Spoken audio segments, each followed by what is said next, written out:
Hello everyone, this is Teresa LaFleur, your instructor, and we're going to talk about Chapter 4 today on motivating people.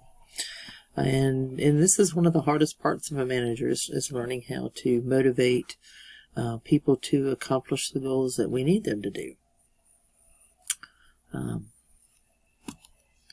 So this tells you about your purpose here, how we're going to learn how to effectively motivate people, what factors are involved, some of the common myths, because they're not correct, so we need to take a look at those, and then how to understand that the characteristics of the individual will also play a role here. So, yes, motivation is very important to us as a healthcare manager. Our industry changes hourly, and I think the last couple of months has showed how fast it can change. So we really have to make any improvements we can in productivity, quality of care, and cost. And if we can do this, then we can help with problem solving. We can promote creativity, all these types of things, and innovation. I mean, look at the innovation that's come up with COVID, especially looking at PPE equipment. What has become available because the PPE is not available. So you're looking at innovation there on what people have tried and done, and it worked. So let's talk about motivation.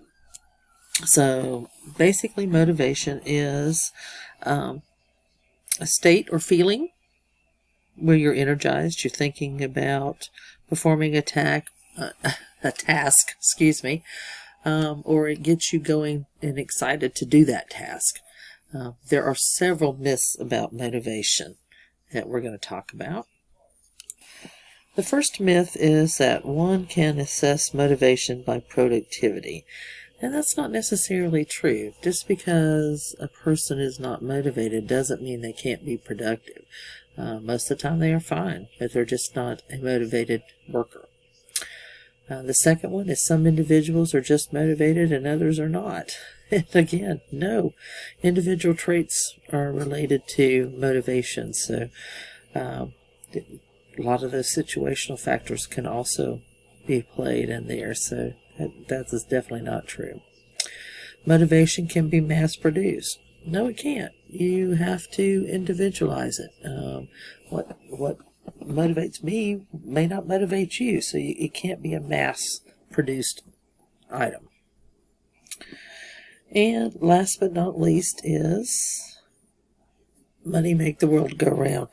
And yeah, it does, but they want to know also that not just money, but what can I achieve? What makes me feel good? So if I'm going for a certification, like some of you that are going for your CPC certification, inadvertently it's going to produce the money, but you are looking at the motivation to get that CPC, so you can have that after your name. That makes you look good, it makes you feel good, let alone the money that goes with it. I want to go back just a minute on the easily mass-produced and discuss a couple of things that are pertinent, because this is the reason why it can't be mass-produced. So you need to know what occupation their individuals are in. There's different things that can allow job changes and incentives and things, and then there's some places that can't. I know in our area we have one company that is union, so that will put a limit on what you can and cannot do. Career stage is another thing that comes into play.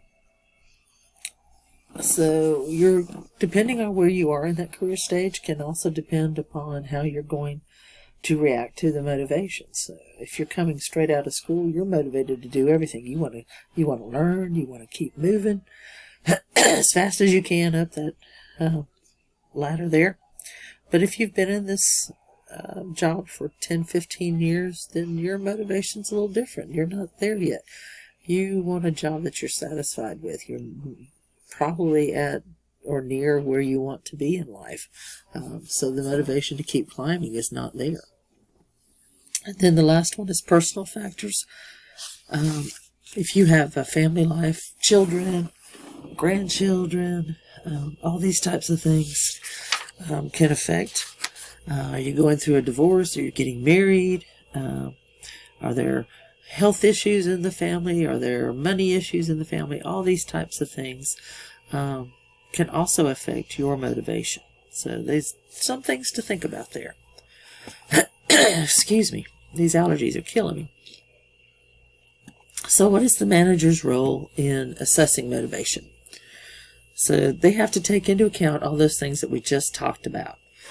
You need to make sure you're doing informal interviews. It doesn't have to be the yearly interview that you have with your manager or your employees, depending on which position you are in.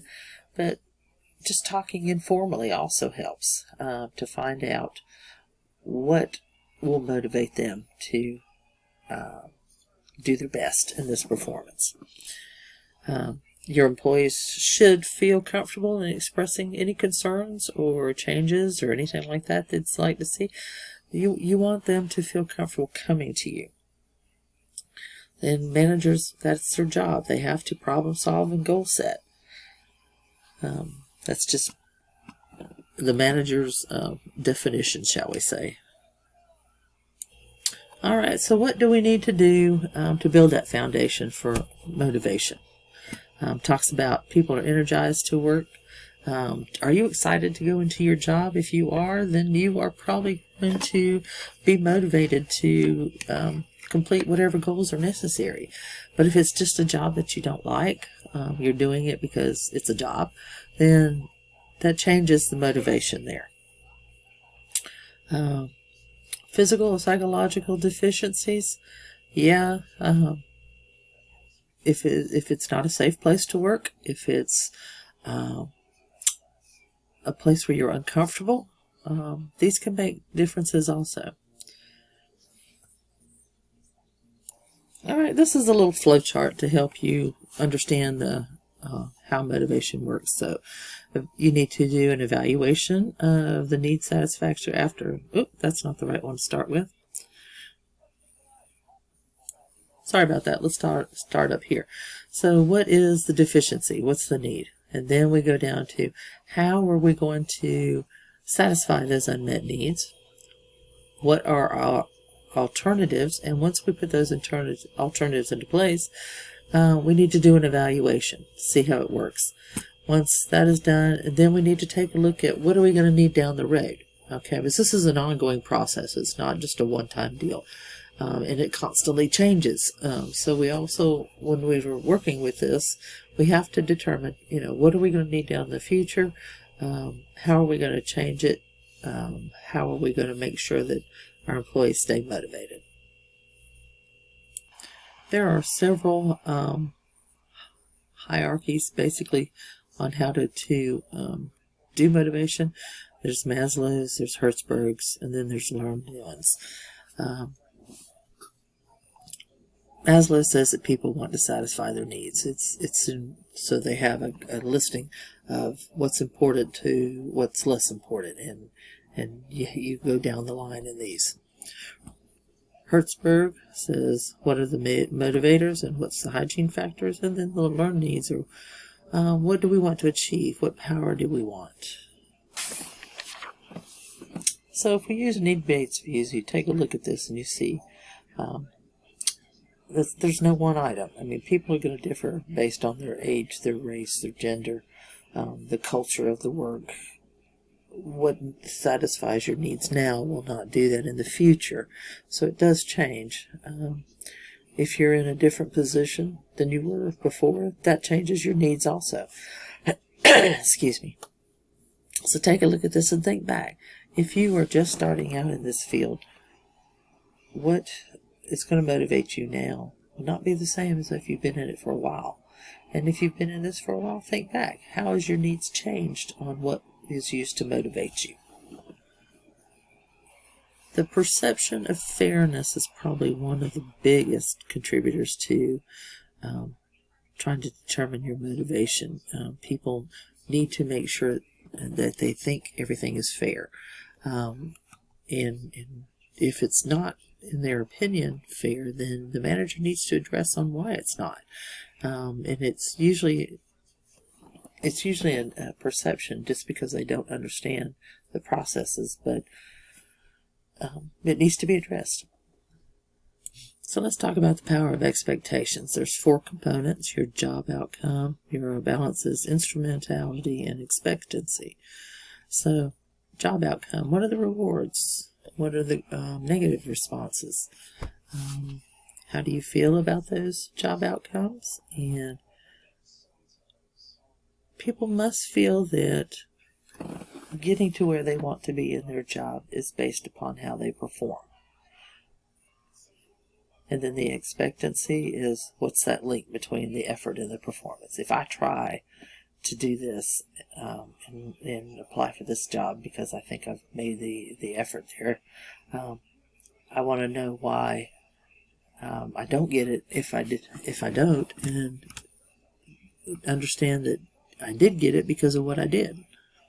Goal setting and feedback are extremely important. In every position you need to have goal setting so that you know what is required in that job, where you're aiming for.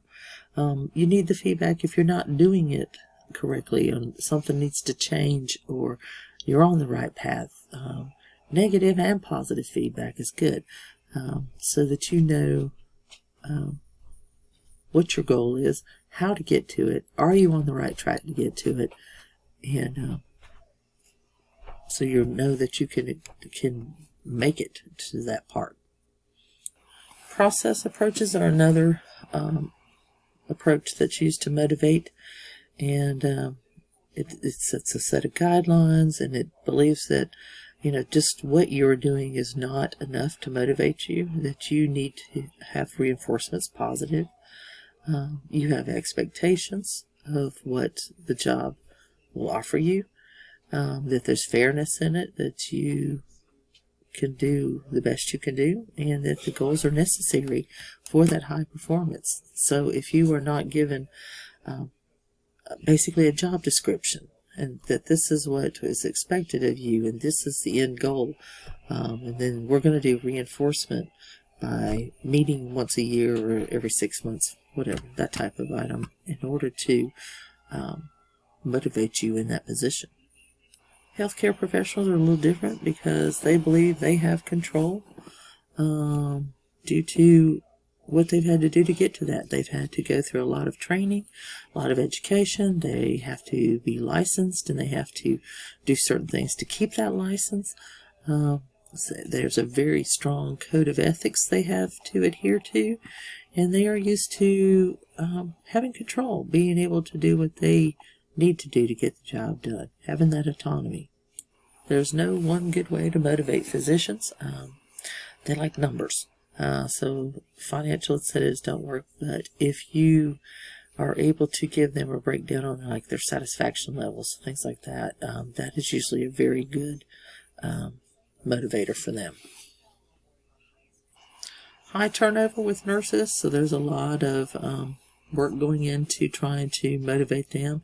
The magnet program is the latest one, where a hospital can say that they are a magnet hospital that says, we worked hard, we've gotten our work environment good to where the nurses want to stay. They're allowed in the decision-making process, and they work with their physicians. You'll see this on several hospitals around there. I know the last hospital I worked in is a magnet hospital, and they will advertise it. It's all over the building and all. But this is a goal that the nurses and management are looking towards, to try to keep their nurse turnover and dissatisfaction levels lower.